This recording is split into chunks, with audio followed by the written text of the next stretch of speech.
তুমি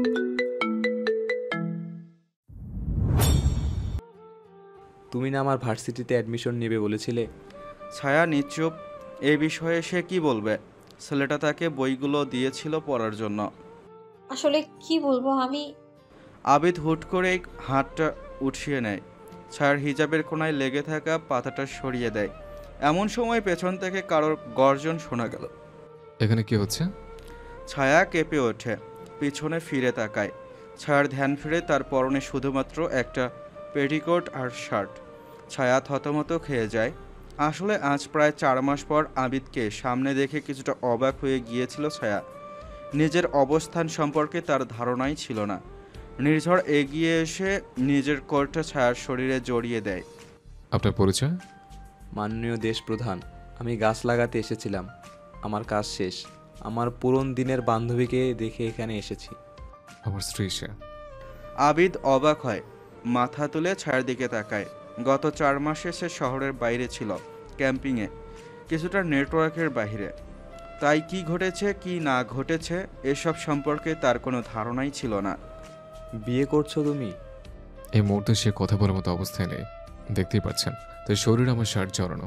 প্লিজ আসতে পারেন। নিঝড়ের হাত ক্রমশ ছায়ার কোমরে টাইট হচ্ছে। ছায়ার অন্তরাত্মা বেরিয়ে আসার উপক্রম। দোষ এবার সেও করেছে। এবার কি হবে?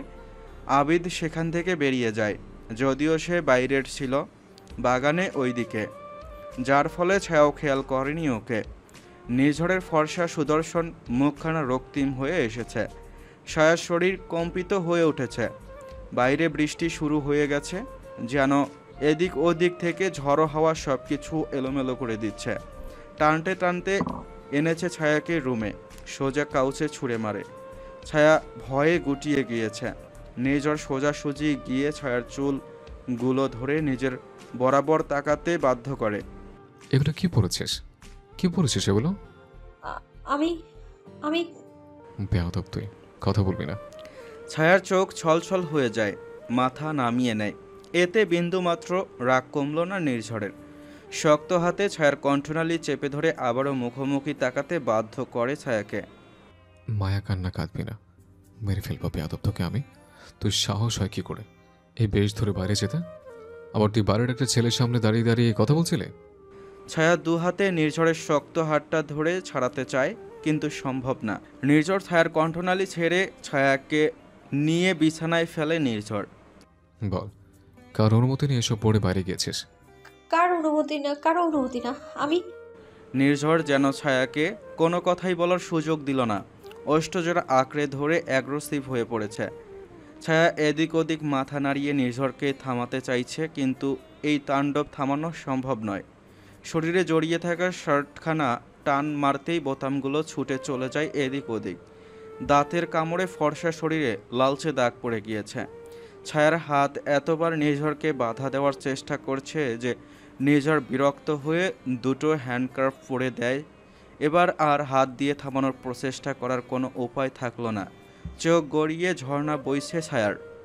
আমার সঙ্গে তাল মেলানোর কথা ভাব, নাহলে কষ্ট তোমারই হবে। ছায়া আর উপায় পেল না। এই ক্ষুধার্ত সিংহের সামনে সে নিতান্ত তুচ্ছ প্রাণী। শপিং থেকে ফেরার পথে আদনানের সঙ্গে দেখা হয়ে যায় ওদের। আদনানও নির্ঝরের সঙ্গে দেখা করতে আসবে, তাই ওরা একসঙ্গে আসে। আদনান গাড়ির পেছনে রোজির সঙ্গে বসে আছে, আর একটা গাড়িতে আনিকা বেগম এবং রিনিতা খান। রোজ, তোমায় যা বলেছিলাম করেছো? হ্যাঁ করেছি। এখন তো সে বাসায় একাই থাকে, তবে নির্ঝরকে থামিয়ে রাখতে পারলাম না, সে চলে গেল। সমস্যা নেই, আমরা আজ যেভাবে চেয়েছি ওভাবেই পার্টি করব, সমস্যা নেই। ওকে। কিন্তু ওরা তো জানে না প্রকৃতি ওদের পরিকল্পনায় বালতি বালতি পানি ঢেলে দিয়েছে। বাড়িতে আতিফ চৌধুরী এবং আতিক চৌধুরীও ফিরেছে। ওরা সবাই একসঙ্গে ঘরে ফিরেছে। তোমরা কোথায় গিয়েছিলে আনিকা? শপিংয়ে গেছিলাম। ও, অয়নকে দেখছি না। ও যে কাজে গিয়েছিল তা তো ফেরেনি। আচ্ছা, অয়ন আজ বাসায় ফিরলে আমার সঙ্গে দেখা করতে বলো। হ্যাঁ বলবো। আঙ্কেল কেমন আছেন? আদনানের কণ্ঠ শুনে পেছনে ফিরে তাকায় আতিফ চৌধুরী। আরে আদনান, কেমন আছো বাবা? আলহামদুলিল্লাহ, আপনি কেমন আছেন? অনেক ভালো। তা কি খবর? আদনান আতিফ চৌধুরীর সঙ্গে কথা বলতে বলতে ভেতরে চলে আসে। সবাই মিলে লিভিং রুমেই এক জায়গায় বসে। রোজ নির্ঝরকে একটু ডেকে দাও। নির্ঝর কোথায়? চলে এসেছে? হ্যাঁ, চলে এসেছে অনেক আগেই। তোমার ভাইয়ের বেটাকে বললাম একসঙ্গে থাক, শপিং করি। সে বইয়ের টানে সঙ্গে সঙ্গে চলে এসেছে। আতিক চৌধুরী হেসে ফেলে। বউ পাগল ছেলে। রোজ আর বসে থাকলো না, সে উঠে দাঁড়ায়, নির্ঝরের রুমের দিকে অগ্রসর হয়। আমি তো আর পারছি না, ছাড়ুন এবার। তুমি আর এমন করে বাইরে যাবে? যাব না, কোথাও যাব না, সারা জীবনে এখানেই থাকবো, ছাড়ুন। আর সহ্য হচ্ছে না। নির্ঝর ছায়ার কপাল থেকে চুল সরিয়ে কপালে চুমু খায়। কষ্ট হচ্ছে? হ্যাঁ। আমারও যে কষ্ট হচ্ছিল তার বেলা। আম সরি। নির্ঝর থেমে যায়, ছায়ার দেহে প্রাণ ফেরে। দরজায় টোকা পড়েছে। নির্ঝর ঘামে জড়ানো চুলগুলো এক হাতে পেছনে নিয়ে নেয়। ছায়া অপর থেকে সরে আছে। ছায়ার শরীরে চাদর দিয়ে পাশ থেকে পেঁচিয়ে নেয়। দরজা হালকা খুলে ভ্রু কুঁচকে তাকায়। নির্ঝরের এলোমেলো অবস্থা দেখে জামা খামচে ধরে রোজি। হোয়াট? নির্ঝরের নিঃশ্বাসও ভারী। রোজির আকাশ পাতাল ভেঙে কান্না পাচ্ছে। তুমি? নির্ঝর বিরক্ত হয়ে এবার দরজাটা খুলেই দেয় অর্ধেকটা। রোজি ছায়াকে বিছানায় শুয়ে থাকতে দেখে দু কদম পিছিয়ে যায়। কি ভেবেছিল, কি হয়ে গেল? কি বলবে? নির্ঝর কথাটা শুনেই দরজা লাগিয়ে দেয় রোজির মুখের ওপর। রোজি বুকের হাত রেখে। এত কষ্ট কেন লাগছে? সমুদ্রের পাড়ে একটি 5 তারকা রেস্টুরেন্টে কফি হাতে দাঁড়িয়ে আছে অয়ন। সামনের দিকে তাকিয়ে সমুদ্রের হালচাল বোঝার প্রচেষ্টা তার। সন্ধ্যা নেমেছে পৃথিবীর বুকে। আবহাওয়া এতক্ষণে শান্ত হলো। কি ঝড়ো হাওয়া বইছিল এতক্ষণ। অয়ন কফিতে শেষ চুমুক দিয়ে বিল পে করে বেরিয়ে আসে।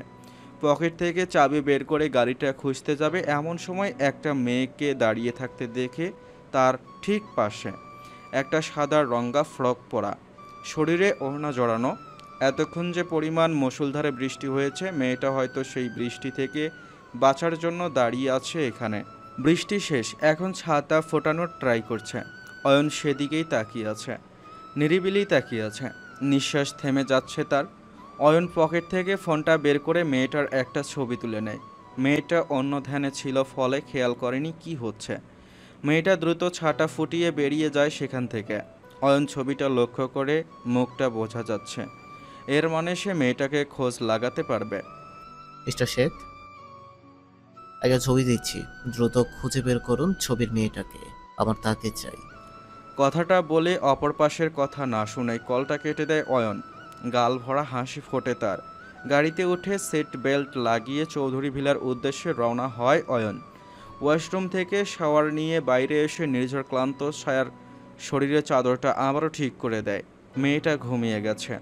কণ্ঠনালীর যে পাশটা দেখা যাচ্ছে সেখানে তার দাঁতের চিহ্ন বেশ সুন্দর করে দেখা যাচ্ছে। নির্ঝর হাসে, মাথা মুছে টাওয়ালটা কাউচে ছুঁড়ে মারে। এরপর সে নিচে চলে যায়। লিভিং রুমে সবাই বসে আছে, শুধু জাওহিদা চৌধুরী নেই। নির্ঝরকে দেখে আতিফ চৌধুরী বলে, বন্ধুকে বেশ সময় অপেক্ষা করলি বাবা। সরি, একটু কাছে ছিলাম। আদনান নির্ঝরকে পর্যবেক্ষণ করছে ভালো করে। এই অসময়ে ঠান্ডা ঠান্ডা আবহাওয়ার মধ্যেও শাওয়ার নেওয়ার কারণটা অপরিষ্কার নয় তার কাছে। নির্ঝর এসে সোফায় আদনানের মুখ বরাবর বসে। বল, কি বলছিলে? তুই তো জানিস আমি কি বলছিলাম। নির্ঝর মৃদু হাসে। আর তুইও জানিস আমার উত্তর। এই মুহূর্তে আমি সমুদ্র পল্টন থেকে কোনো জাহাজ বের হওয়ার অনুমতি দিতে পারছি না। কিন্তু লস হয়ে যাবে ভাই, প্লিজ বোঝার চেষ্টা কর। আতিক চৌধুরী ফোনের দিকেই তাকিয়েছিল। কথাটা শুনে সে বলে ওঠে, মিস্টার ওহিদ চৌধুরী কিছুক্ষণ আগে আমার সঙ্গে এ বিষয়ে কথা বলতে এসেছিল। আমি বলে দিয়েছি আমার ভাতিজা যা সিদ্ধান্ত নেবে সেটাই হবে। এই মুহূর্তে আমার থেকে কিছু আশা করিস না প্লিজ। ওকে ব্রো, প্যারা নাই। এরকম ঝামেলা জীবনে দু একটা পোহাতেই হয়। যা বলছিলাম, আসার সময় আমি কিছু স্ন্যাক্স আর সফট ড্রিঙ্কস নিয়ে এসেছিলাম। চল আজকে আড্ডা দেওয়া যাক। এমন সময় ভেতরে প্রবেশ করে অয়ন। কিসের পার্টি? আদনান অয়নকে দেখে বেশি খুশি হলো না মনে হয়। তারপরেও মুখে জোর করে হাসির রেখা টেনে উঠে দাঁড়ায়। কেমন আছিস ভাই? তোমায় না দেখা পর্যন্ত ভালোই ছিলাম, সেম ইয়ার। কিন্তু আমি তো জিজ্ঞেসও করিনি তুমি কেমন আছো। দুজনের মুখে হাসি, অন্তরে বিষ। এমন একটা সিচুয়েশন, তারপরেও দুজন কোলাকুলি করে। বাজে perfume Adnan. It's from Gucci. Gucci কোন ব্যবহারের ব্র্যান্ড হলো? আদনান আরও কিছু বলবে তার আগে নির্ঝর ওদের ভেতরে ঢুকে যায়। Stop stop. অয়ন যা ঘরে যা ভাই, ফ্রেশ হয়ে আয়। ঠিক আছে ভাই, গুড বাই। অয়ন চলে যায় নিজের রুমে। আদনান তাকিয়ে আছে। বিরক্তিকর। মিনমিন করে কথাগুলো বলে আবারও নির্ঝরের দিকে তাকায় আদনান।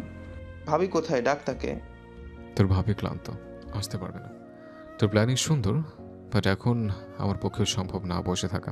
আমরা প্লিজ অন্যদিন কন্টিনিউ করি। কিসের জন্য ক্লান্ত?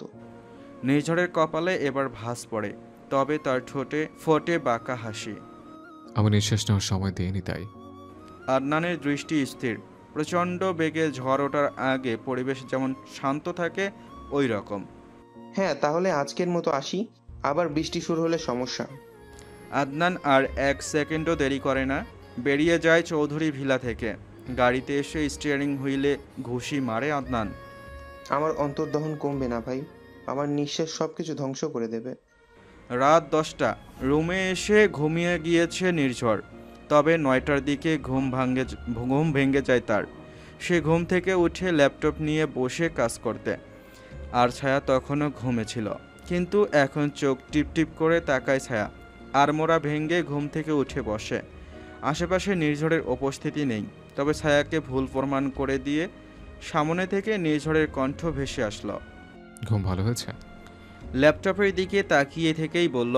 ছায়া অবাক হয়ে সামনে তাকায়। নির্ঝরকে দেখে দ্রুত চাদর টেনে নেয় বুকের ওপর। নির্ঝর একটু শব্দ করে হেসে দেয়। সবই আমার দেখা, লুকানোর কিছুই নেই। ছায়া ভেঙচি কাটে। নির্ঝর এবার ল্যাপটপ বন্ধ করে সোজা ছায়ার সামনে সোজাসুজি চলে আসে। ভেঙচি কেন কাটলে? বলেছি না ভেঙচি কাটবে না। ছায়া মাথা তুলে নির্ঝরের সোজাসুজি তাকায়। আমি শপিং করতে যাব। নির্ঝর ভ্রু কুঁচকে তাকায়। কোথায় যাবে? শপিং করতে যাব। এখন? হ্যাঁ। নির্ঝর মাথা নিচু করে ঠোঁট কামড়ে হাসে। চলো। ছায়া হাত তুলে যেন তাকে কোলে নেয়। নির্ঝর তুলে নেয় ছায়াকে, ওয়াশরুমে দিয়ে আসে। শাওয়ার শেষে ছায়ার শরীর বেশ চাঙ্গা হয়ে যায়। সে ড্রেসিং রুমে এসে শাড়ি পরে নেয়, তারপর বাইরে এসে চুল আঁচড়াতে লাগে। আজকে বোঝাবো কত ধানে কত চাল। নির্ঝর খুবই বিচক্ষণ পুরুষ, যেন সে ছায়ার হা করার সঙ্গে সঙ্গে বুঝে গেল বউ এর মাথায় কি চলছে। সেও তৈরি হয়ে নেয়। আজ প্রথম দেশপ্রধান এবং তার অর্ধাঙ্গিনী একসঙ্গে বের হবে। কড়া সিকিউরিটি। রোজি, ছায়া এবং নির্ঝরকে একসঙ্গে রেডি হয়ে নিচে নামতে দেখে রোজি অবাক হয়। কোথায় যাচ্ছ এত রাতে? হানিমুনে যাচ্ছে। ছায়া চোখ ছোট ছোট করে তাকায়। লজ্জা শরম কিছু নাই এই লোকটার। লোকটা ঠোঁটকাটা বেশরম লোক। এত রাতে যাচ্ছ? হানিমুন করতে রাতের প্রয়োজন হয় না, এটা ঠিক, তবে রাত হলে সমস্যা কি? ছায়া আর সেখানে দাঁড়ায় না, আর একটু দাঁড়ালে কান গরম হয়ে যাচ্ছে তার। নির্ঝরও পিছু পিছু চলে যায় ছায়ার। মিসেস চৌধুরী সবটাই দেখলেন। এখন বইয়ের পিছু পিছু ছুটা দিয়েছে আমার ছেলে, বাহ। শপিং মলের প্রায় 20টা ফ্লোর, তবে এই মলটা নির্ঝরের সম্পত্তির ভেতর, অর্থাৎ সরকারি জায়গা। নির্ঝর আসার 2 মিনিট আগে মলটা খালি করা হয়, আদেশটা নির্ঝরের দেওয়া। ছায়া ভেতরে প্রবেশ করে রানীর মতো, সবাই তাকে গ্রেট করে। ছায়া সোজা গিয়ে খুঁজতে শুরু করে তার বিয়ের আগে যে সব জামা পরতো সেসব জামা। তার ডিজাইনের জামাগুলো সব খালি করা শুরু করে ছায়া। ছায়ার পেছনে 2-3 জন স্টাফ শুধু তার কাপড় ধরার জন্য রয়েছে। ছায়া এত স্পিডে জামা ছুঁড়ে মারছে যে ধরতেও হিমশিম খাচ্ছে সবাই। জামা নিয়ে এত কিছু? শালার শাড়ি পরবই না? কত কষ্ট হয় শাড়ি পরতে। এত কিছু নেব যে কার্ডের বিল পর্যন্ত শেষ হয়ে যাবে, দিতে পারবে না পেমেন্ট। ছায়া বেচারি, সে কি জানে সে মলে সে দাঁড়িয়ে এটা নির্ঝরেরই। নির্ঝর বুকে বা হাত গুজে ছায়ার সব কাণ্ড পর্যবেক্ষণ করছে। কিছুক্ষণ পর সে ওয়েস্টার্ন এরিয়াতে চলে আসে। সেখান থেকে নিজের পছন্দ মতো কিছু জামা উঠিয়ে নেয় ছায়ার জন্য, আর মনে মনে শয়তানি বুদ্ধি আটছে। ছায়া প্রায় 1 ঘন্টা যাবৎ ঘুরে ঘুরে জামা নিয়েছে। ভীষণ অবাক করা কথা, শপিং মলের অর্ধেক খালি হয়ে গেছে। ছায়া মেন ডোরের সামনে দাঁড়িয়ে দেখছে এবার একটু কেমন কেমন লাগছে। এত কিছু হঠাৎ করেই কারোর স্পর্শ কোমরে অনুভব হয় ছায়ার। বিবেচান, আর কিছু প্রয়োজন? ছায়া খুবই মুড নিয়ে বলে, না। ঠিক আছে। নির্ঝর গিয়ে তার ব্ল্যাক কার্ডখানা বের করে দেয়। ছায়া হা হয়ে তাকিয়ে আছে। এটারও তো কোনো লিমিট নেই, আর এমনও হতো যে লিমিট নেই তাতেও সমস্যা হতো না। নির্ঝর মনে মনে হাসছে। যতই চালাতে চাও না কেন বিবেচান, পারবে না। নির্ঝর বিল পে করে একটা গার্ডকে বলে ব্যাগগুলো গাড়িতে তুলতে, আর একটা প্যাকেট নিয়ে নির্ঝরের ছায়ার সামনে চলে যায়। এটা চেঞ্জ করে আসো। এখন? হ্যাঁ। ছায়া প্যাকেটটা নিয়ে চলে যায়। তাতে একটা ফ্লোরাল জামা, একটা ব্লক ক্লিপ আছে, আর একটা চেইন। নির্ঝর যেদিন সমুদ্রের পাড়ে ছায়াকে দেখেছিল, ছায়া ঠিক এমনটাই সেজেছিল। ছায়ার স্টাইলের ড্রেস সবটা ছায়া পরে নেয়, বোটা লাগিয়ে নেয় চুলে। মনে হচ্ছে তার বিয়েই হয়নি, পুরাই বদলে গিয়েছে সে। ছায়া বেরিয়ে আসে, নির্ঝরের হৃদস্পন্দন বেড়ে যায়। প্রতিবার তোমায় দেখি যেন নতুন করে প্রেমে পড়ে। বারবার নয়নে ধরা দেওয়ার সেই অনন্ত খেলা, হৃদয় সৃষ্টি করে এক অপার মোহ। প্রতিটি ক্ষণে, প্রতি নিঃশ্বাসে আমার অনুভব তোমার প্রতি আরও গভীর, আরও প্রকার হয়ে উঠছে বিবেচন। ভালোবাসার বিস্ময়কর যাত্রায় তুমি আমার একমাত্র গন্তব্য। Looking pretty baby. কথাটা ছায়ার হৃদস্পন্দন বাড়িয়ে দেয়। শীতল কণ্ঠে এক গভীর অনুভূতি প্রকাশ পেয়েছে তার। Let's go. জোতা আর অনেক কিছু কেনা বাকি। ছায়া ধরে বসে নির্ঝরের শার্ট পেছন থেকে। নির্ঝর ফিরে তাকায়। আর কিছু লাগবে না। লাগবে তো। আমার বিবেচন এই প্রথম মুখ ফুটে কিছু চেয়েছে। আমি কি করে সেটা না দিই? আমার সাধ্যের ভেতর যা আছে সব তোমার পায়ের কাছে এনে দিতে পারি। বিনিময়ে শুধু একটু ভালোবাসা চাই। ছায়ার ভেতর তোলপাড় শুরু হয়ে গেছে। স্বামীর বলা কথাগুলো খুব বিধছে তার, হৃদয় রক্তক্ষরণ সৃষ্টি করছে। এক মন তাকে খুব ভালোবাসতে চাইছে, বড্ড বেশি ভালোবাসতে চাইছে, কিন্তু অন্য মন বিয়ের আগের ঘটনাগুলো মনে করিয়ে দিচ্ছে। এটাই সমস্যা।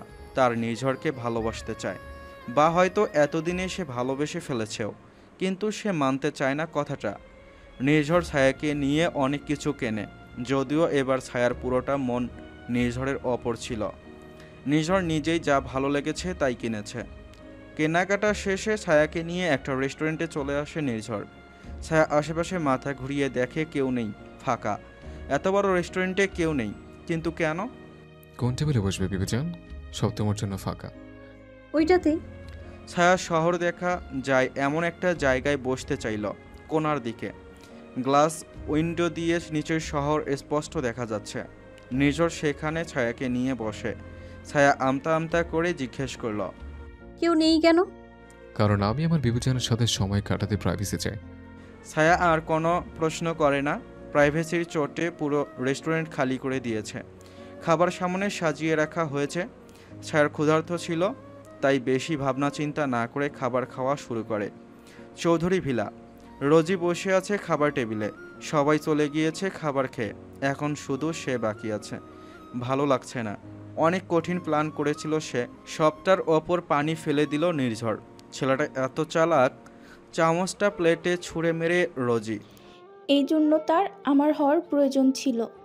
আমার না হয়ে অন্য একটা মেয়েকে নিয়ে এলো, মেরে ফেলবো ওকে আমি।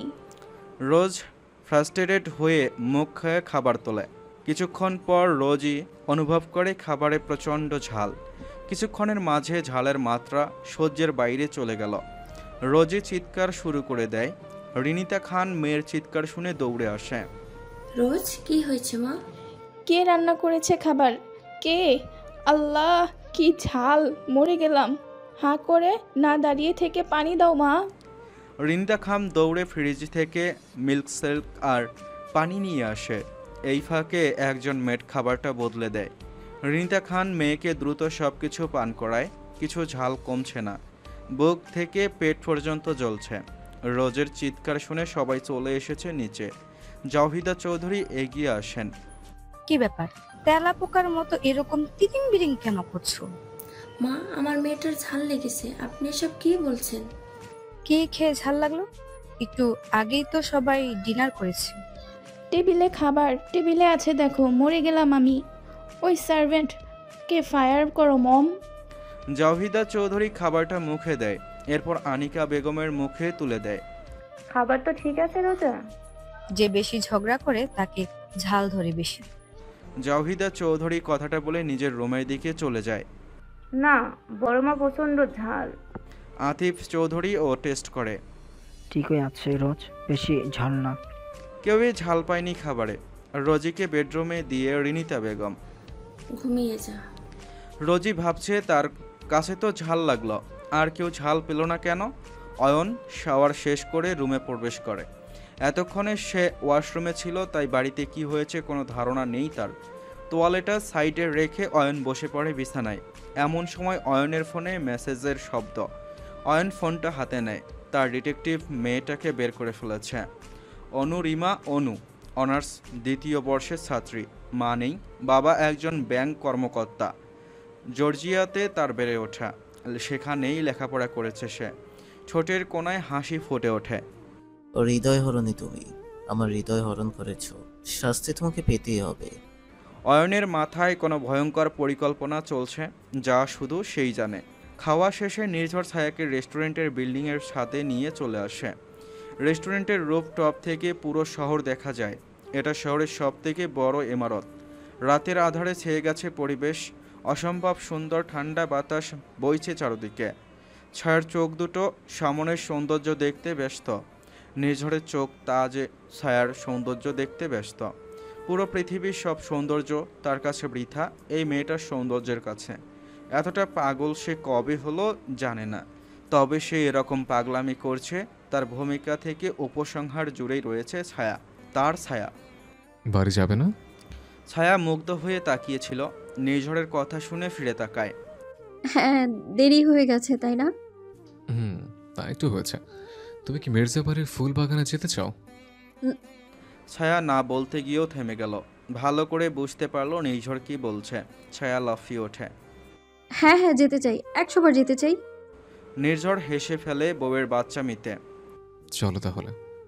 নির্ঝর ছায়াকে নিয়ে রওনা হয়। ছায়া এক্সাইটেড হয়ে গেছে। ছায়ার করা শপিং থেকে কিছু জামা রেখে সব চৌধুরী বাড়িতে পাঠিয়ে দেওয়া হয়। ছায়া ভীষণ খুশি। নির্ঝর এই খুশিটাই সর্বদা দেখতে চায় ছায়ার জীবনে। রুমে বসেছিল রোজি। ঘুম তার আসছে না, যদিও ঝাল তার কমেছে, কিন্তু ঘুম আসছে না। সে নিচে নেমে আসে বিরক্ত হয়ে। বাগানের দিকে যাওয়ার আগে দেখতে পায় বাড়িতে কিছু স্টাফ প্রবেশ করছে। রোজি এগিয়ে যায়।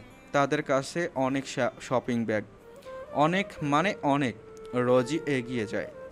এগুলো কার? মাননীয় দেশ প্রধান পাঠিয়েছেন। এগুলো তার স্ত্রীর কাপড়। আমাদের আদেশ আছে তার রুমে দিয়ে আসতে। রোজি কিছু বলবে তার আগেই ঘুম ঘুম চোখে অয়ন নামে নিচে। হ্যাঁ ভাই, ফোন করেছিল। ওদের ভেতরে যেতে দে রোজ। তুই কোথায় ছিলি? রুমে। আর কোথায়? তোমরা যাও। সবাই চলে যায়। নির্ঝরের ড্রেসিং রুমে সব সাজিয়ে রাখা হয়। নির্ঝর জানতো চৌধুরী বাড়িতে আসার অনুমতি ঠিক আছে, কিন্তু তার বেডরুমে যাওয়ার অনুমতি এরা পাবে না। তাই অয়নকে ফোন করে নামতে বলেছে। রোজি এগিয়ে যায়। নির্ঝর কোথায়? নির্ঝর হয়ে শ্বশুর বাড়িতে গেছে। কেন? তোকে কেন বলবে? কেন গিয়েছে? যা ঘুমা। অয়ন রুমে চলে যায়। রোজি ফুঁসে ওঠে। শ্বশুর বাড়িতেও যাওয়া হচ্ছে? জার্নি পথে ছায়া একটুও ঘুমায়নি। এক্সাইটেড সে। বাড়িতে পৌঁছে গিয়েছে ওরা। ছায়া দ্রুত নেমে দৌড়ে দরজায় কড়া নাড়ায়।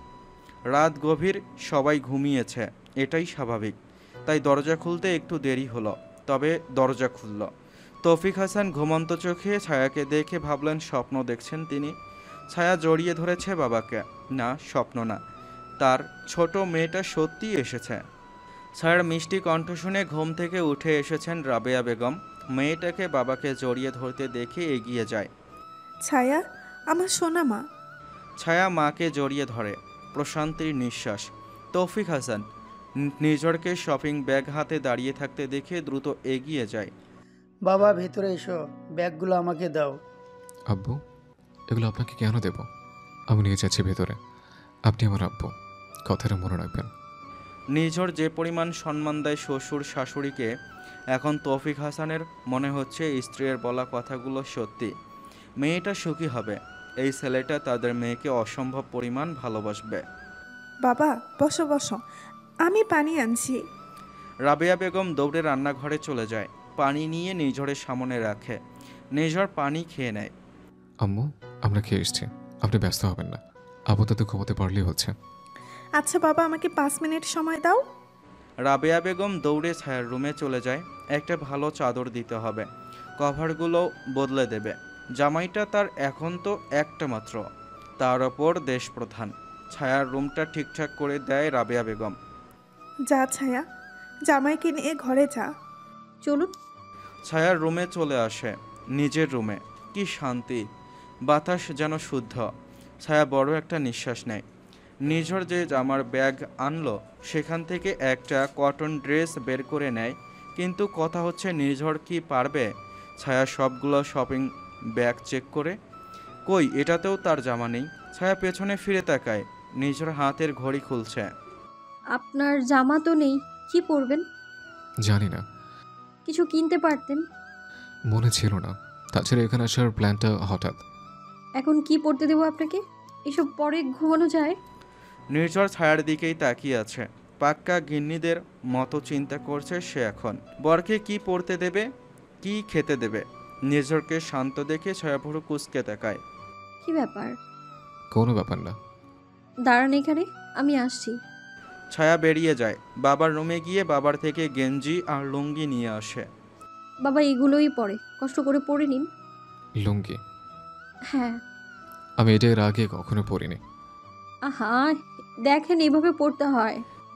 ছায়া লুঙ্গি নিয়ে কোমরে পেঁচিয়ে দেখাচ্ছে নিঝড়কে। নিঝড় এই দৃশ্য দেখে মুঠোফোন বের করে টুপ করে ছবি তুলে নেয়। ছায়া মাথা তুলে তাকায়। কি করছেন দেখুন, এভাবে পড়ে।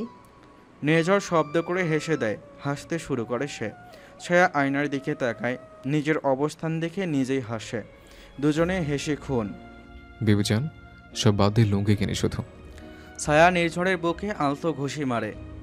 বাজে লোক। ইহ, সুন্দর দেখাচ্ছে তোমাকে। পরে নিন, ঘুমাবেনই তো। নির্ঝর চেষ্টা করে পরে নেয়। নির্ঝরের শরীরে লুঙ্গি এবং গেঞ্জি কি সুন্দর মানিয়েছে। ছায়া বরকে এমন রূপে দেখে অবাক। প্রেসিডেন্ট সাহেব পরেছে লুঙ্গি, ছায়াও জামা বদলে নেয়। নির্ঝর শুয়ে পড়েছে। ছায়া বাথরুম থেকে এসে দেখে নির্ঝর চোখ বন্ধ করে রেখেছে। ছায়া ধীরে বিছানায় অপর পাশে শুয়ে পড়ে। তখনই নির্ঝরের হাত শক্ত ছায়ার পেট জড়িয়ে নেয়, ছায়াকে টেনে নিজের সঙ্গে মিশিয়ে নেয়। ছায়াও নিশ্চুপ হয়ে যায়, ছোটাছুটি করে না। ঘুমিয়ে যায় দুজন। সকাল সকাল সূর্যের তীব্র আলো অয়নের মুখে এসে পড়ে। অয়নের ফর্সা মুখে বিরক্তির ছাপ। অয়ন চোখ খুলে তাকায়। ওর ওপরের উদম দেহটায় কোনো শার্ট টি শার্ট জড়ানো নেই। অয়ন উঠে বসে বিছানায়, হাতের কাছে থাকা ফোনটা চেক করে। ভাই নেই চৌধুরী ভিলাতে, কোনো কাজও নেই আজকে। অনুমানবকে আকর্ষণের কাছে আজকে যাওয়া যাক, তবে মেয়েটা কোথায় আছে এটা জানতে হবে প্রথম। অয়ন উঠে ফ্রেশ হতে চলে যায়। ফ্রেশ হয়ে অনুর লোকেশন জানতে চায় গুপ্তচরের থেকে। অনু তখন ভার্সিটিতে আছে। কথাটা শোনা মাত্র রেডি হয়ে নিচে চলে আসে অয়ন। রিনিতা বেগম ছেলেকে দেখে এগিয়ে আসেন। কোথায় যাচ্ছিস বাবা? কাজ আছে মা। দেশে এসে ধরে কাজ করে যাচ্ছিস, চল খাবি আগে। ঠিক আছে প্রিয় মা। অয়ন টেবিলে গিয়ে বসে। নানা খাবারে সজ্জিত থাকে টেবিল সবসময়। এটা আহামরি কোনো নতুন কথা নয়। আজ বাসায় বাবা কাকাও আছে। অয়ন, তোমার ভাই কোথায় গেছে? শ্বশুরবাড়িতে চাচু। আতিফ চৌধুরী ভ্রু কুঁচকে তাকান। কখন গেল? বলে তো গেল না।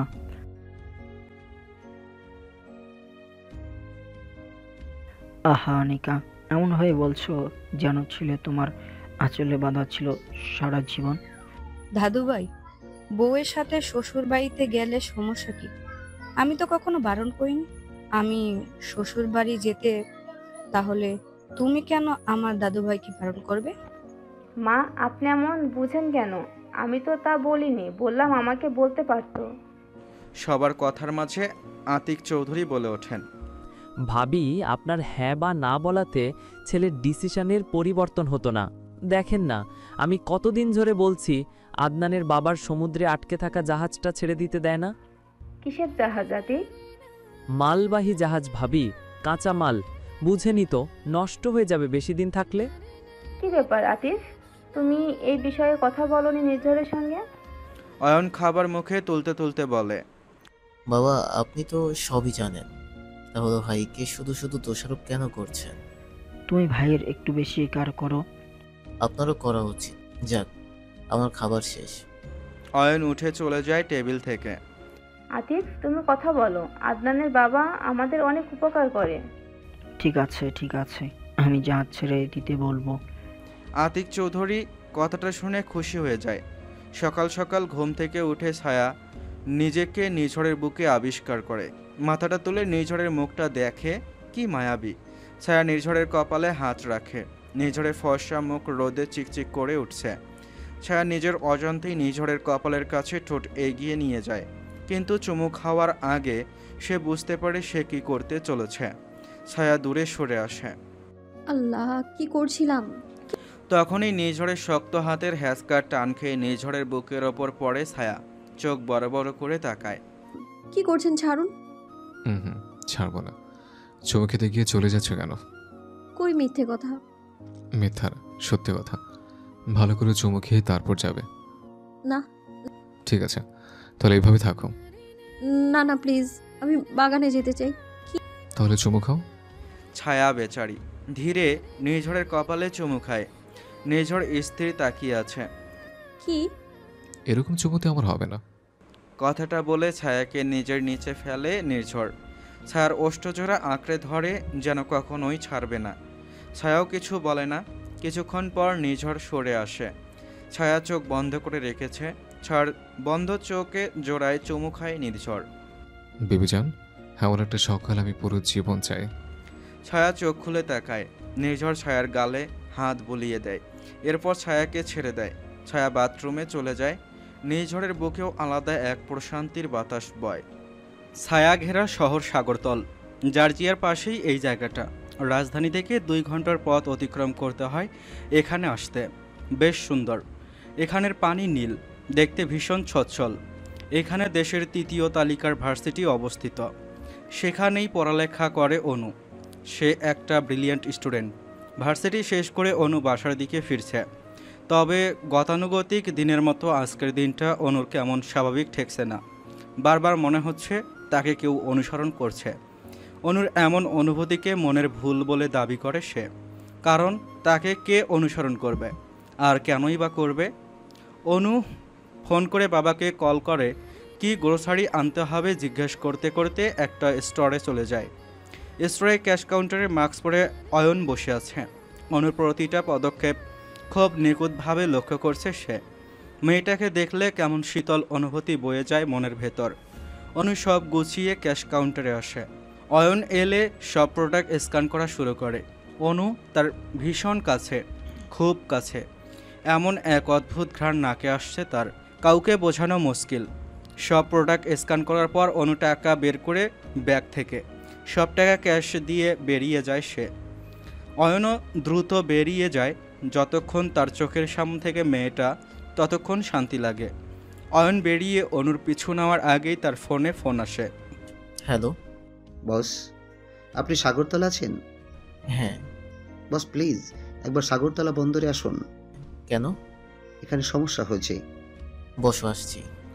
অয়ন কল কেটে গাড়ি বন্দরের দিকে ঘুরায়। ছায়া ফ্রেশ হয়ে বাইরে এসে দেখে তার বাবা সকাল সকাল বাজার থেকে কত কিছু নিয়ে এসেছে। তার মা রান্না করছে সকাল থেকে। ও বাবা, এত কিছু কেন? এমন সময় রুম থেকে চোখ ডলতে ডলতে বেরিয়ে আসে অনু। ছায়া, তুই কখন আসলি? কার সঙ্গে আসলি? ছায়া কাল রাতে এসেছে নির্ঝর বাবার সঙ্গে। কি? নির্ঝর মাননীয় দেশের প্রধান এখানে আসছে? হ্যাঁ।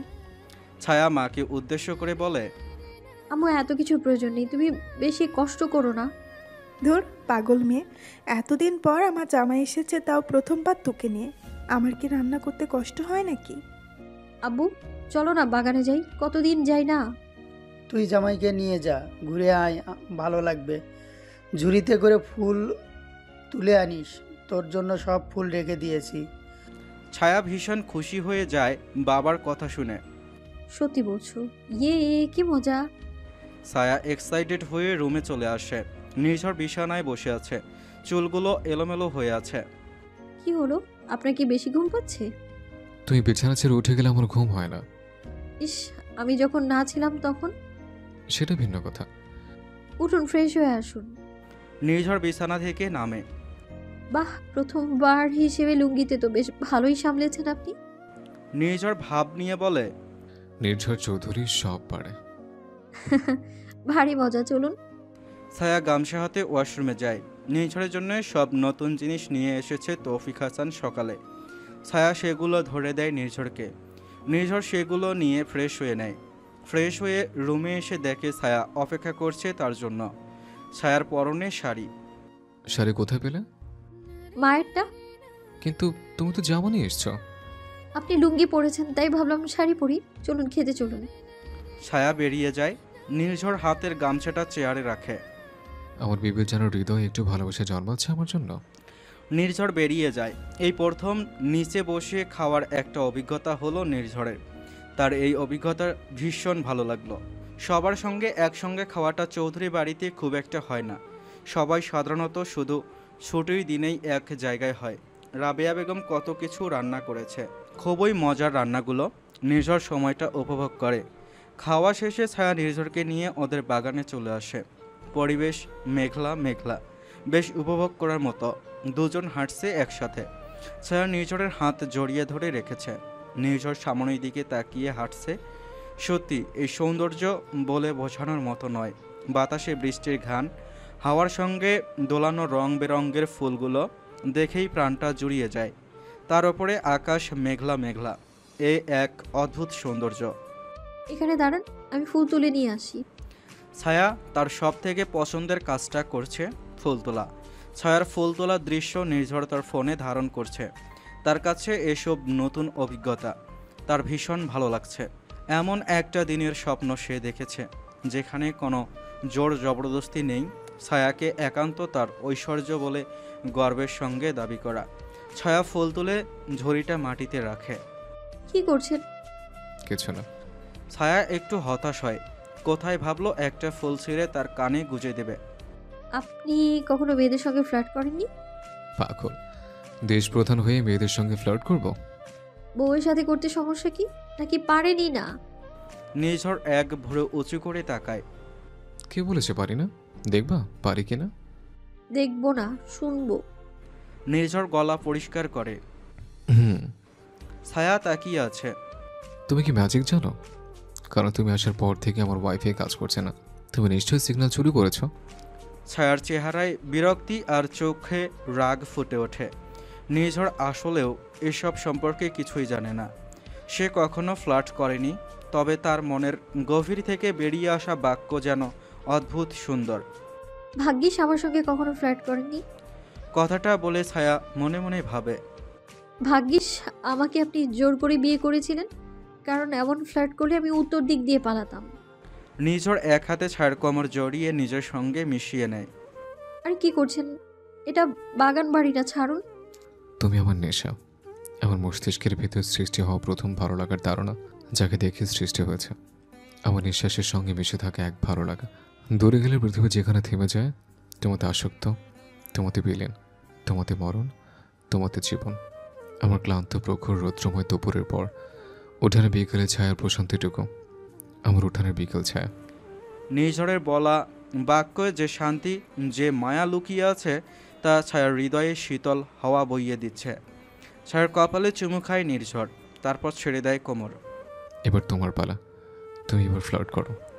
ছায়া ভ্রু কুঁচকে ছোট্ট চোখ করে তাকায়। এরপর নিজের হাত দুটো নিজের পেছনে বাঁধে, এক হাত অন্য হাতে রেখে এক পা এগিয়ে যায় নির্ঝরের দিকে। পিটপিট করে তাকিয়ে হেসে নির্ঝরের বুকে মৃদু আঘাত করে। নটি বয়। ছায়ার বলা এতটুকু কথায় নির্ঝরের গাল লাল হয়ে গেছে। ছায়া নির্ঝরের দিকে উকি ঝুঁকি মারে। আপনি ব্লাশ করছেন? ও, দেশ প্রধান ব্লাশ করছে। আমি জিতে গেছি। ছায়া লাফালাফি শুরু করে। নির্ঝর এক হাতে ছায়ার কোমর জড়িয়ে তাকে আবার শান্ত করে। ছায়া তাকিয়ে আছে পিটপিট করে। এত বেশি লাফালাফি করলে পড়ে যাবে। নির্ঝর মাটি থেকে ঝুড়িটা তুলবে এমন সময় তার ফোনে ফোন আসে। নির্ঝর ঝুড়িটা ছায়ার হাতে দেয়। তুমি যাও, আমি আসছি। ছায়া চলে যায় বাসার দিকে। হ্যাঁ অয়ন। ভাই সাগরতলে আসো দ্রুত। ভাবিকে এনো না, রিক্স আছে। কি হয়েছে? অনেক বড় স্কাম হয়েছে। তুমি দ্রুত আসো। অপেক্ষা করো, আমি রওনা করছি। ভাবিকে রেখে এসো ওখানেই। কিছু গার্ডস দিয়ে দিও। যাওয়ার সময় ভাবিকে নিয়ে ফিরবো নি। ঠিক আছে। নির্ঝর কল কেটে দেয় এবং সেও চলে যায় বাড়িতে। বাবা আর একটু থেকে গেলে হতো না? নির্ঝর শাশুড়ি মায়ের কথায় মৃদু হাসে, শাশুড়ির হাত দুটো ধরে। আম্মু, আব্বু বিশ্বাস করুন, আমার একটা গুরুত্বপূর্ণ কাজ পড়ে গেছে, না হলে আমি যেতাম না। আর রাতে ফিরছে, ছায়াকে নিয়ে এরপর যাব। চিন্তা করবেন না, ইনশাল্লাহ পরে কোনো এক সময় আমরা দুপুরের খাবার একসঙ্গে খাবো, প্রমিস। রাবেয়া বেগম আর কিছু বলে না। নির্ঝর ছায়ার দিকে তাকায়, ছায়া মৃদু হাসে। নির্ঝর ছায়ার গালে হাত রাখে। বি কেয়ারফুল, ওকে? ওকে। নির্ঝর বেরিয়ে যায়। তমা তাকিয়ে তাকিয়ে সব কিছুই দেখল। তোর খারাপ লাগছে নির্ঝরের জন্য? তমার কথা শুনে ছায়া ফিরে তাকায়। না, মানে বিয়ের সময় এমন ভাব করেছিলি যেন ওকে তোর জীবনে পছন্দই হতো না। এতই যখন লুতুপুতু ভালোবাসা, তাহলে বিয়ের সময় ওমন ন্যাকামি করেছিলি কেন? লোক দেখাতে যে তুই মহান? ছায়া বোনের কথা শুনে হাঁ হয়ে তাকিয়ে আছে। সে অলরেডি সব কিছুই জানে। কিভাবে এত নোংরা কথা শোনাতে পারে? তমা, ছায়া তোমার ছোট বোন। What ever, drama queen. তমা চলে যায়। ছায়া, বাদ দাও মা। অনেক দিন পর এরকম খোলামেলা দিন এসেছে আমার। আজকে দিনটা আমাকে বাঁচতে দাও। সব নেতিবাচক প্রভাব দূরে থাক না। ছায়া কথাটা বলে নিজের রুমে চলে যায়। রাবেয়া বেগম শান্ত কিন্তু চিন্তিত। তৌফিক হাসান স্ত্রীর কাঁধে হাত রাখে। সমুদ্রের কুল ভেসে আসছে ছলছল ধ্বনি, সঙ্গে পাখির ডাক, আর ওপরে শো বাতাস। সমুদ্র বন্দরের সামনে সোজাসুজি দাঁড়িয়ে আছে অয়ন। পেছনে প্রায় শতাধিক গার্ডস। অয়নের চোখে মুখে রাগ স্পষ্ট। এমন সময় কালো মার্সিডিজের সঙ্গে দুটো কালো গাড়ি প্রবেশ করে সেখানে। অয়ন ফিরে তাকায় পাশে। নির্ঝরের গাড়ির দরজা খুলে দেয়া হয়। নির্ঝর বেরিয়ে আসে। কি হয়েছে অয়ন? এদিকে এসো। নির্ঝর এগিয়ে যায়। অয়ন সামনে রাখা জাহাজটার ভেতরে প্রবেশ করে। নির্ঝরও যায়। ভেতরে গিয়ে ওরা অবাক। কোটি টাকার বেআইনি অস্ত্র, সাথে বিভিন্ন নেশাদ্রব্য চাপা পড়ে আছে কিছু কাঁচা সবজির নিচে। অর্থাৎ এই জাহাজটা এখান থেকে ছাড়বার পারমিশন চাচ্ছিল বারবার। সব কিছু লোড করা হয়ে গেছে, এখন শুধু যাওয়ার পালা। নির্ঝরের চল শক্ত হয়ে আসে। আদনান? একেবারেই ঠিক ভাই। আদনান আপনার সব থেকে ভালো বন্ধু, আপনার সব থেকে বড় শত্রু। এইখানেই থেমে নেই। আমি এখানে আরো একটা জিনিস পেয়েছি। আরো কি? জাহাজটা সার্চ করার সময় মাস্টার কেবিনে যাই আমি, সেখানে একটা ম্যাগাজিন ছিল, তার ভেতরে এই ছবিটা পেয়েছি। নির্ঝর ছবিটা হাতে নিয়ে আরও বেশি রেগে যায়। আমার বইয়ের ছবি ওর ম্যাগাজিনে কি করছে? আমার মনে হয় আদনান হাবিকেও স্ট্রক করে। কুত্তার বাচ্চাকে আমি কেটে সাগরে ভাসাবো। শান্ত হও ভাই। আমারও এখন তোমার মতো সেম অনুভূতি হচ্ছে, কিন্তু এভাবে উত্তেজিত হলে আমাদের হাতে কিছুই আসবে না, কারণ কোনো প্রমাণ নেই। জাহাজের নামটাও অন্য একজনের নামে রেজিস্ট্রেশন করা। ঠিক বলেছিস। বারে বারে ঘুঘু তুমি ধান খেতে আসো না। আমিও দেখতে চাই সুর কতটা বার বাড়তে পারে। এবার ওর পেছনে যতগুলো হাত আছে সবগুলোকে ধরে একসাথে শাস্তি দেবো আমি। হ্যাঁ, এই জাহাজ যে আমি জিম্মি করেছি এটা হয়তো ওদের কানে চলে গিয়েছে, কিন্তু আদনান হয়তো এটা জানে না। আমরা জানতে পেরেছি এটা ওদের জাহাজ। Let's make a plan then. Yeah pro. চেয়ারের আর কাছে তীব্র শব্দ। রুমে উপস্থিত সবাই ভয়ে কেঁপে ওঠে। আদনান হুঙ্কার ছুড়ে। কিভাবে হলো এইসব? বস, আমরা যথেষ্ট সচেতন ছিলাম, কিন্তু কি করে জানি? সচেতন থাকলে এত কিছু হলো কিভাবে? আদনানের ভয়ে সবাই নিশ্চুপ হয়ে দাঁড়িয়ে আছে, মাথা নিচু করে। Just don't give me any kind of lame excuse. 2 ঘন্টার মধ্যে ওই জাহাজে আগুন লাগিয়ে সব মাল বের করে আনবি। জি বস। গার্ডসরা বেরিয়ে যায়। আদনান বসে পড়ে সোফায়। তার সাজানো গোছানো জালে সেদ ঘটেছে। নির্ঝরকে সামনাসামনি নিজের শত্রু বানানো যাবে না। সে দেশপ্রধান, তাকে সামনাসামনি শত্রু বানালে জেতা সম্ভব নয়। গাড়ি ড্রাইভ করছে নির্ঝর, পাশে বসে আছে অয়ন। উদ্দেশ্য নির্ঝরের শ্বশুরবাড়ি। অয়ন গাড়িতে বসেও কিছু একটা ফোনে দেখা নিয়ে ব্যস্ত। নির্ঝর তা বেশ লক্ষ্য করে। অয়ন, হ্যাঁ ভাই। মেয়েটাকে? নির্ঝরের কথা শুনে অয়নের হাতে থেকে ফোনটা পড়ে যায়। ভাই, কিসের মেয়ে? যাকে স্টক করছিস সেই মেয়েটা। ভাই, তুমি কি করে জানলে? তোকে তোর মা বাবার থেকে বেশি জানি আমি। তাই বলে এরকম করতে বা? নির্ঝর হাসে। বাঁচি না বকে বল মেয়েটাকে। মেয়েটার নাম অনু। কি করে? পড়াশোনা করে, অনার্স 3য় বর্ষে পড়াশোনা করে ভার্সিটিতে। আচ্ছা, ধৈর্য ধরবি সবসময়। এটাই তো হচ্ছে না ভাই, ওকে মনে হচ্ছে এক্ষুনি তুলে নিয়ে আসি। নির্ঝরের নিজের কথা মনে পড়ে যায়। ছায়াকে দেখেও তার অনুভূতি এরকম ছিল। মনটা চাইছিল এক্ষুনি তুলে নিয়ে আসি। আগে প্রপোজ কর, এরপর যদি না মানে তুলে নিয়ে আসিস, কিন্তু আগে ট্রাই কর। আমার মতো ভুল করিস না। ওর ঘৃণা সইতে আমার অনেক বেশি কষ্ট হয়েছে। আমার হৃদয় রক্তক্ষরণ হচ্ছে বারবার। তুমি ভাবিকে অনেক ভালোবাসো তাই না? আমি ওকে মৃত্যুর আগ পর্যন্ত নিজের পাশে পেতে চাই। আমার ছায়া হয়ে সারা জীবন আমার সঙ্গে থাকবে, আমার আত্মার সঙ্গী। অয়ন হাসে। ভাবে কিন্তু লাকি। দুজন গল্প করতে করতে ছায়াদের বাড়িতে চলে আসে। গাড়ির হর্ন শুনে ছায়া বাইরে এসে দাঁড়ায়। কালো গাড়ির ভেতর থেকে নির্ঝর আর অয়ন বের হয়েছে। ছায়ার গাল ভরা হাসি ফুটে ওঠে। নির্ঝর গিয়ে ছায়াকে জড়িয়ে ধরে। ছায়ার ঘ্রাণ নাকে আসতে শান্ত অনুভব হয় তার। পেছন থেকে অয়ন গলা পরিষ্কার করে। নির্ঝর বিরক্ত চোখে ছায়াকে ছেড়ে অয়নের দিকে তাকায়। অয়ন দাঁত কেলিয়ে হেসে দেয়। এই যে ভাবি, এই দেখো কি এনেছি। ও, এত কিছুর কি প্রয়োজন ছিল? প্রথমবার তোমার শ্বশুর বাড়িতে আসছি, এগুলো কম মনে হলো আমার। আরো পার্সেল আছে, ডেলিভারি ম্যান দিয়ে যাবে। আল্লাহ, ভাইয়া কি বলেন এগুলো? অনেক কিছু, ভেতরে আসুন, আমাকে দিন প্যাকেট। না, আমি নিয়ে যাচ্ছি, সমস্যা নেই। অয়ন ভেতরে চলে যায়। সবার সঙ্গে দেখা করে। তৌফিক হাসান, রাবেয়া বেগম, তমা, সবার সঙ্গে কথা বলো অয়ন। তমা নির্ঝর আর অয়নকে দেখতে দুজন একজন থেকে আরেকজন সুদর্শন, কেউ থেকে কেউ কম নয়। ছায়া ওদের বাবার সঙ্গে বসিয়ে মায়ের সঙ্গে নাস্তা গোছাতে চলে যায়। তমাও রান্নাঘরে দাঁড়িয়ে আছে, কিন্তু কোনো কাজ করছে না, আপেল খাচ্ছে। ছায়া, হ্যাঁ বলো। অয়ন কি সিঙ্গেল? বিয়ে হয়নি তা জানি, কিন্তু গার্লফ্রেন্ড আছে কি না সেটা তো জানি না। তুই জিজ্ঞেস করিসনি কখনো? ছায়া মাথা তুলে তাকায়। না, এসব কেন জিজ্ঞেস করব? তুই তো ভাবি। ভাবি হলেই মানুষের পার্সোনাল কথা জিজ্ঞেস করতে হয়? না, বিষয়টা ওমন না। বাদ দে আপু। ছায়া খাবার নিয়ে চলে আসে লিভিং রুমে। চৌধুরী ভিলার মতো অত বড় না হলেও বেশ বড়সড়। ছায়া টেবিলে সব সাজিয়ে রাখে একে একে। নির্ঝর ছায়ার প্রতিটা কাজ পর্যবেক্ষণ করছে গুরুত্ব সহকারে। মেয়েটার প্রতিটা পদক্ষেপ লক্ষ্য করাই যেন নির্ঝরের খুব প্রিয় কাজ। ছায়া সব গুছিয়ে দিয়ে আবারও রান্নাঘরে চলে যায় বাকি জিনিস আনতে। অয়ন লক্ষ্য করে তার ভাই কেমন আঁকুপাকু করছে। বউকে একটু কাছে পেতে চাইছে হয়তো। আঙ্কেল। হ্যাঁ বাবা বলো। বলছিলাম যে আপনাদের বাগানটা একটু দেখে আসি, চলুন। এখন রাতে? হ্যাঁ, আন্টিকেও নিয়ে আসুন, আমরা তো চলে যাব, সময় পাবো না। ঠিক আছে, কিন্তু কিছু তো খেলে না। এসে খাবো আঙ্কেল, চলুন। তখন রাবেয়া বেগম খাবার হাতে ভেতরে আসেন। কোথায় যাবে বাবা? আন্টি বাগানে, আপনিও চলুন, আর কিছুক্ষণের মাঝে সন্ধ্যা হয়ে যাবে।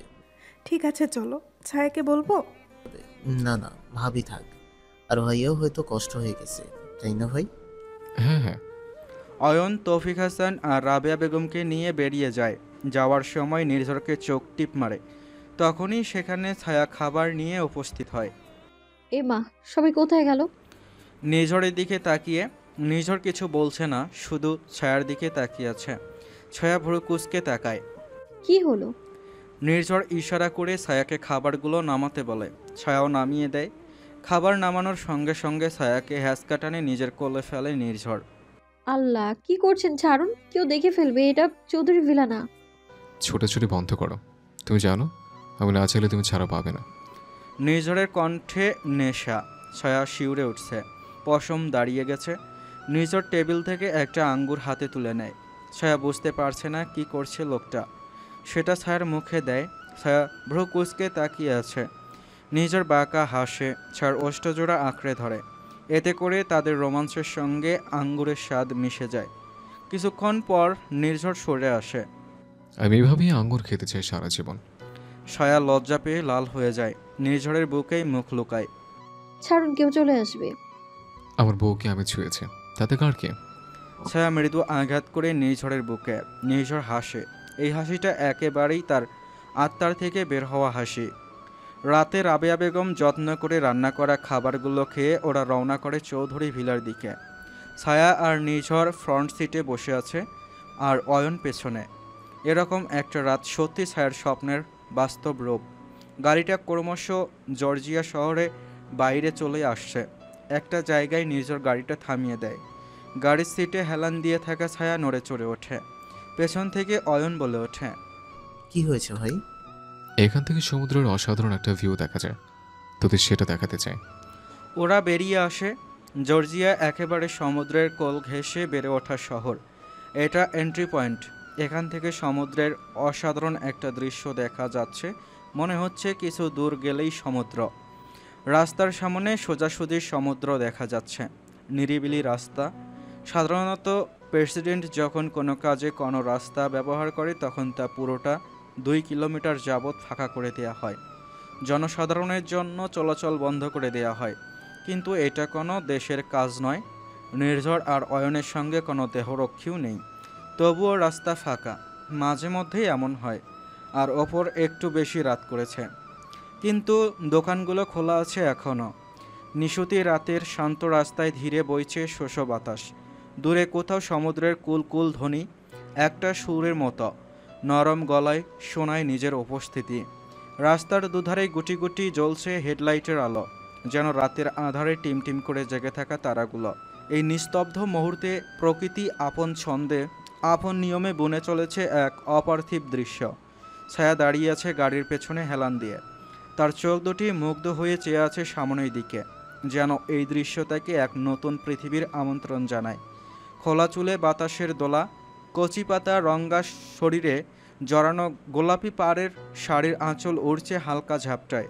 এই অনাবিল সৌন্দর্যের মধ্যে ছায়া যেন নিজেই এক কবিতা, শব্দহীন অথচ গভীর, স্পর্শকাতর। নিজের একপাশে দাঁড়িয়ে দেখে এ দৃশ্য। তার নিজের দেখা, নিজের অনুভবের রং মেশানো এক প্রতিচ্ছবি।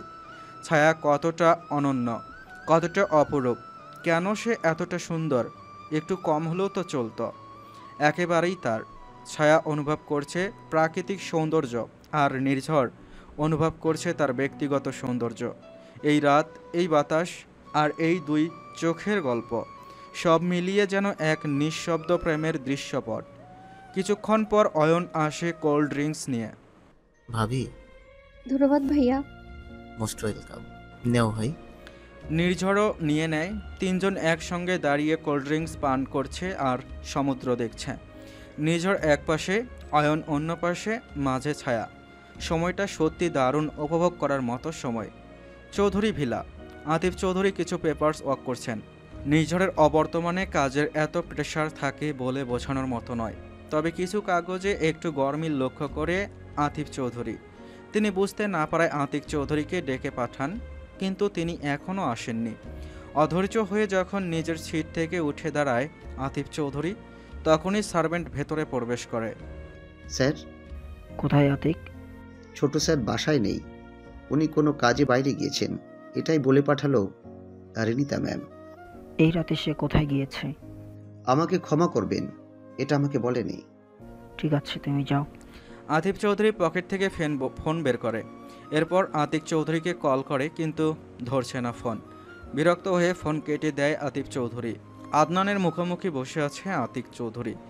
দুজনের মুখশ্রীতে গুরু গম্ভীর ভাব ফুটে উঠেছে। দুজন আপাতত নিশ্চুপ। এত বড় ভুল কিভাবে হলো Adnan? I have no idea. No no no, you can't say that. তুমি এই পর্যায়ে এসে এই কথা বললে আমি মানতে পারবো না। দেখুন আঙ্কেল, আমার মাথাটা এমনি গরম হয়ে আছে। সকাল থেকে 6 জন গার্ডকে মেরেছি। এখন আমার সামনে হিরো সাজতে আসবেন না। আপনারও দায়িত্ব ছিল নির্ঝরের খবর আমাকে দেওয়াটা। নির্ঝর কি করে কি না করে সবসময় সেটা আমাকে জানিয়ে করে না। কিন্তু অয়নকে তো জানায়। অয়ন আমার সন্তান হলেও আমার থেকে বেশি সে নির্ঝরকে ভালোবাসে। কখনো সে আমার সঙ্গে নির্ঝরকে নিয়ে কথা বলে না। দেখুন আঙ্কেল, এখন এটা ভাবুন কি করে বিপদ কাটাবো। আমিও সেটাই ভাবছি। ওয়েট, একটা উপায় আছে। কি উপায়? বলছি, কিন্তু এরপর আমরা দুজন দেখা করব না আর। যা হবে ফোনে হবে। জি ঠিক আছে। চৌধুরী ভিলাতে নির্ঝরের গাড়ি পৌঁছে যায়। রাত গভীর, সবাই হয়তো ঘুমিয়ে পড়েছে। অয়নের চোখও লেগে আছে। নাইট গার্ড ছাড়া সবাই ঘুমোতে চলে গিয়েছে। অয়ন গাড়ি থেকে বেরিয়ে ঘুম ঘুম চোখে বলে, ভাইয়া আমাকে দাও, আমি গাড়ি গ্যারেজে রেখে আসছি। না, তুই ঘুমা, আমি যাচ্ছি। কিন্তু যা। ঠিক আছে। অয়ন চলে যায়। তুমিও যাও বিবেজান, আমি আসছি। ঠিক আছে। ছায়া ভেতরে চলে আসে। লিভিং রুমে এসে দাঁড়ায়। গলাটা শুকনো শুকনো লাগছে। পাশে ডাইনিং টেবিলে খাওয়ার পানি রাখা আছে। ছায়া গিয়ে গ্লাসে পানি নিয়ে একটা চেয়ারে বসে সেটাকে পান করতে লাগে। এমন সময় পেছন থেকে কারোর কণ্ঠ ভেসে আসে। একটা মালির মেয়ে হয়ে কি জাদু করলে আমার নির্ঝরকে, যে 2 মিনিট তোমাকে ছাড়া থাকতে পারে না। ওই ভাঙা বাড়িতে আবার এক রাত কাটিয়ে এলো। তোমরাই পারো বটে। কি করে বড়লোক ছেলেদের পটাতে হয় ভালোই শিখেছো। মা বাবার দেওয়া শিক্ষা ভালোই দেখছি। রোজির পুরো কথা শেষ হবার আগেই কাছের গ্লাস মার্বেল ফ্লোরে পড়ে টুকরো টুকরো হয়ে বিকট শব্দ সৃষ্টি করে। রোজ চমকে উঠেছে। ছায়ার দৃষ্টি শীতল, হিংস্রতা মুখশ্রীতে, জোরপূর্বক হাসি টানে ঠোঁটে। আমার কপালে যাকে লেখা ছিল তাকে আমি যেভাবেই হোক পেতামই। তুমি ভুলে যাও কেন? কথা বলার সময় তুমি আমার ছোট সম্পর্কে। তোমার মতো কাল নাগিনীর সঙ্গে যদি 25 বছর একই ঘরে বসবাস করা যায়, তাহলে আমার মতো ফুল নিয়ে বাকি জীবন এবং পরকালও কাটিয়ে দেওয়া যায়। পরের বার থেকে ভুলো না আমি তোমার ভাবি। তাহলে এই গ্লাসটা তোমার মাথায় ভাঙবে, প্রিন্সেস রোজ। কথাগুলো বলে ছায়া সেখান থেকে প্রস্থান করে। রোজই এখনও অবাক হয়ে তাকিয়ে আছে। মেয়েটার মুখে কথা কিভাবে ফুটলো? এতদিন যে যা বলতো তাই মেনে নিত। মেয়েটা কি বলে গেল? সব থেকে বড় কথা কি বলে গেল তাকে? নাগিন। রোজি রাগে দাঁত কিরমির করতে করতে রুমে চলে যায়। এদিকে এ দৃশ্য উইদাউট পপকর্ন এনজয় করছে নির্ঝর। রোজির কথা শুনে সে এগিয়ে আসবে তার আগেই ছায়া যে রূপ দেখালো। I'm proud of your baby, that's my girl. Nirjhar অপরে চলে আসে। ছায়া ফ্রেশ হয়ে জামা বদলে বিছানায় এসে শুয়ে পড়েছে। রাত হয়েছে, বড্ড ঘুম পাচ্ছে তার। ছায়া শুয়ে সিলিংয়ের দিকে তাকিয়ে মায়ের বলা কথাগুলো মনে করে। কেউ কিছু ভুল বলে তার উত্তর দিতে হবে, নাহলে শ্বশুর বাড়িতে সারা জীবন কথা শুনেই কাটিয়ে দিতে হবে। মেয়ে হয়ে জন্মানো অত সহজ নয়। শ্বশুর বাড়িতে টিকে থাকতে গেলে নিজেকে শক্ত বানাতে হবে। অন্যায়কে প্রশ্রয় দেওয়া যাবে না। অন্যায় হলে জবাব দিতেই হবে। হ্যাঁ, যদি স্বামী প্রতিবাদ করে তার ভিতরে খাওয়া যাবে না, কিন্তু নিজেকেও প্রতিবাদী হতে হবে, নাহলে জীবন কঠিন হয়ে যাবে। তো একজন প্রেসিডেন্টের স্ত্রী, তোকে নিজেকে সেভাবেই কঠিন বানাতে হবে। তাকে দেখে যেমন সাধারণ মানুষ সম্মান করে, শত্রুরা ভয় পায়, তেমন যেন তোকে দেখে সাধারণ মানুষ সম্মান করে এবং শত্রুরা ভয় পায়। আমার প্রিয় মেয়ে, এটা মায়ের বলা সব থেকে দামি কথাগুলো মনে রাখবি সারা জীবন। তোর ভবিষ্যৎ মেয়েকেও এই কথাগুলোই বোঝাবি। মায়ের বলা কথাগুলো মনে পড়তে ছায়া ঠোঁটের কোনায় আপনা আপনি হাসি ফুটে ওঠে। একজন মাই পারে মেয়ের সংসারকে সুন্দর করে দিতে। ছায়া চোখ বন্ধ করে নেয়, কিন্তু হঠাৎ করেই সেদিনের মতো বুকের বাঁ দিকে মৃদু মৃদু যন্ত্রণা অনুভব করে ছায়া। তখনই দুটো শক্ত হাত তার কোমর জড়িয়ে ধরে। অন্ধকারে তার ঘ্রাণ ছায়াকে জানান দিচ্ছে সে কে। ছায়া চোখ বন্ধ করে নেয়, বুকের যন্ত্রণাকে পাত্তা না দিয়ে নির্ঝরের ঘ্রাণ অনুভব করতে থাকে, আর তলিয়ে যায় ঘুমের রাজ্যে। রাত গভীর, নিস্তব্ধতা ঘিরে রেখেছে পরিবেশ। হঠাৎ করেই প্রেসিডেন্ট সাহেবের বক্ষ পিঞ্জরের ভেতর বন্দিনী হৃদয়মণির আঁখি দুটো খুলে যায়। নিঃশ্বাস ভারী হয়ে এসেছে তার। হঠাৎ করেই নিজেকে সন্নিতে মনে হচ্ছে। চারদিকে স্তব্ধ, যেন সব কিছু তার অদ্ভুত অনুভূতির জোয়ারে ভেসে চলছে। ছায়া মাথাটা ঘুরিয়ে নির্ঝরের মুখের দিকে তাকায়। ড্রিম লাইটের মৃদু আলোতে নির্ঝরের ঘুমন্ত মুখখানা দেখা যায়। কি মায়াবী! ছায়া নিজের এক হাত নির্ঝরের মুখে রাখে। হঠাৎ করেই নিজেকে এই লোকটার স্ত্রী বলে দাবি করতে তার বড্ড ভালো লাগছে। বাকিটা জীবন এভাবে এই বুকের মাঝে কাটিয়ে দিতে মন চাইছে। আচ্ছা, যদি হঠাৎ করে ছায়ার মৃত্যু হয় তাহলে কি হবে? এই সংসার, এই চৌধুরী ভিলা, এই শ্বশুরবাড়ির সব লোক, এই অর্ধাঙ্গ, তখন কি সে অন্য কাউকে বিয়ে করবে? সে ছাড়া নির্ঝর নিঃশ্বাস নিতে পারবে? নির্ঝর সব সময় বলে, তুমি আছো, তাই তো আমি পূর্ণ। সে মরে গেলে তার শাশুড়ি এবং রোজির খুব ভালো হবে। হয়তো রোজি নির্ঝরকে আবার বিয়ে করতে চাইবে। অয়ন দুঃখ পাবে, সঙ্গে তার শ্বশুর মশাইও। কিন্তু চাচা শ্বশুর বা শাশুড়ি কারোর কথাই সে পরখ করতে বলতে পারছে না। দাদি শাশুড়ি ভীষণ কষ্ট পাবে হয়তো। মা বাবা হয়তো কিছুদিন খাবারও মুখে তুলতে পারবে না, কিন্তু তমা সে হয়তো হালকা কষ্ট পাবে। সর্বশেষ তার স্বামী, সে কি তার সকল পাগলামি ভুলে যাবে, নতুন জীবন শুরু করবে? কিন্তু এই মানুষটার সঙ্গে অন্য কোনো মেয়েকে সে সহ্য করতে কষ্টকর হয়ে যাবে। ছায়ার কেমন অনুভূতি হতে লাগে, চোখ গড়িয়ে পানির ফোঁটা পড়ে বালিশে। সে থাকতে চায়, পৃথিবীতে নির্ঝরের সঙ্গে সংসার করতে চায়। বড্ড কষ্ট দিয়েছে লোকটাকে, এখন একটু ভালোবাসতে চায়। নিজেকে অনেক প্রকার বুঝ দিয়েছে ছায়া, তবু যেন নিঃশ্বাস নিতে কষ্ট হচ্ছে। বুকের মাঝ বরাবর কেমন যন্ত্রণা হচ্ছে, বাম হাত সহ ঘাড় পিঠে ছড়িয়ে পড়েছে মনে হচ্ছে। এমন ঘুমটে অনুভূতি হচ্ছে কেন তার? নিস্তেজ হয়ে আসছে সব কিছু। ছায়া নির্ঝরের হাত কোমর থেকে হালকা করে সরিয়ে দেয়, উঠে বসে। নামাজ পড়তে বসতে চায় সে, হয়তো নামাজ তার মনকে শান্ত করবে। যা ভাবা তাই কাজ। ছায়া ওয়াশরুমে গিয়ে অজু করে আসে, এরপর নামাজের পাটিতে বসে। কেন জানি না বড্ড কান্না পাচ্ছে তার। এরপরেও নিজেকে সামলে আল্লাহর কাছে খোলা হাত দুটো তুলে তার এবং নির্ঝরের সুন্দর একটা সুখের সংসার কামনা করল ছায়া। মায়াবী চোখজোড়া বেশ গড়িয়ে পড়তে থাকলো ঝর্ণার পানি।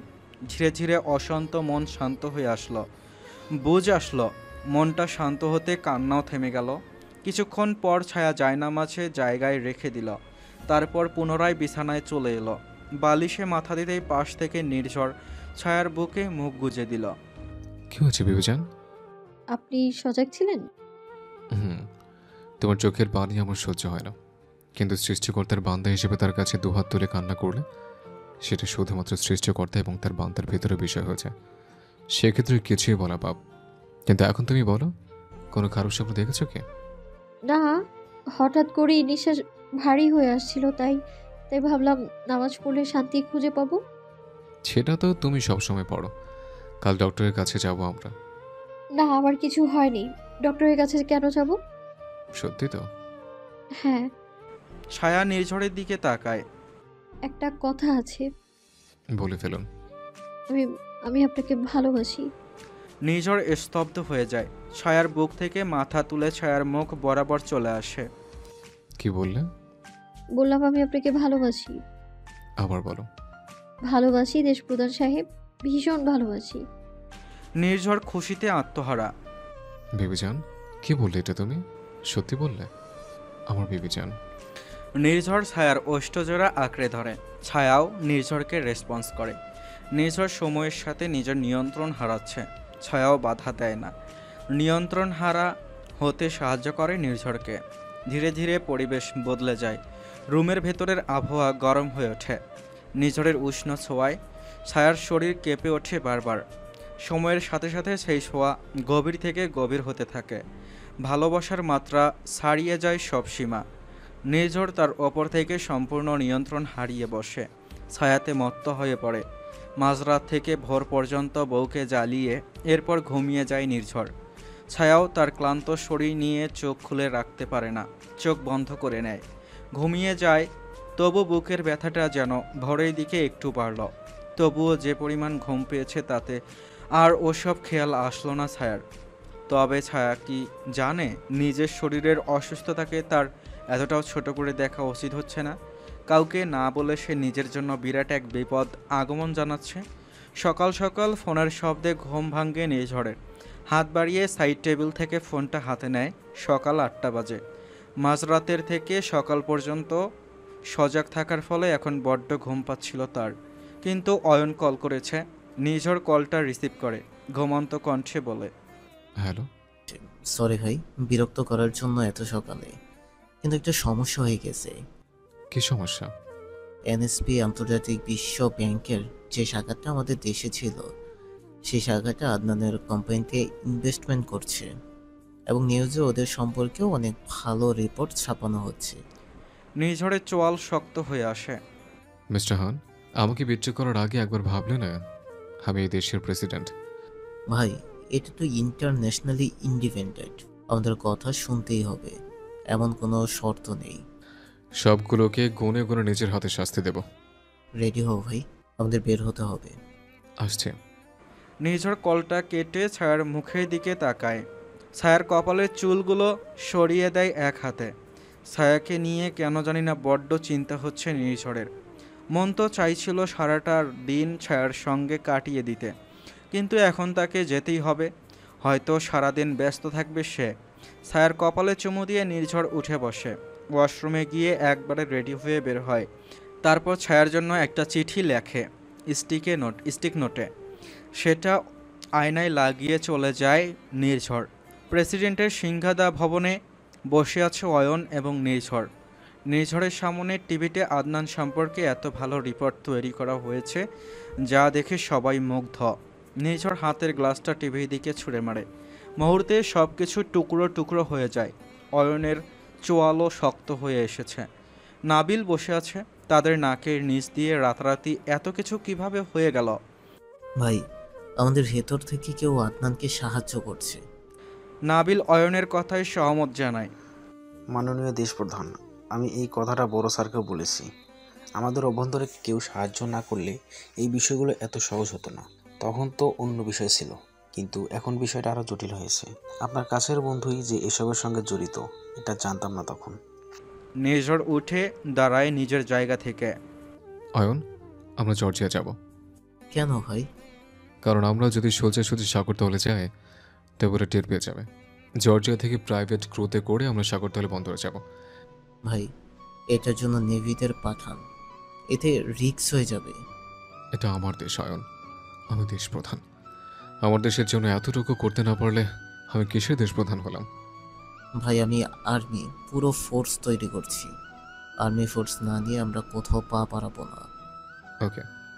আতিফ চৌধুরী নিজের রুমে বসে আছেন। তার হাতে তার ফোন, কিছু রেকর্ড যা আতিফ চৌধুরীর ফোন ঘেটে পাওয়া গেছে।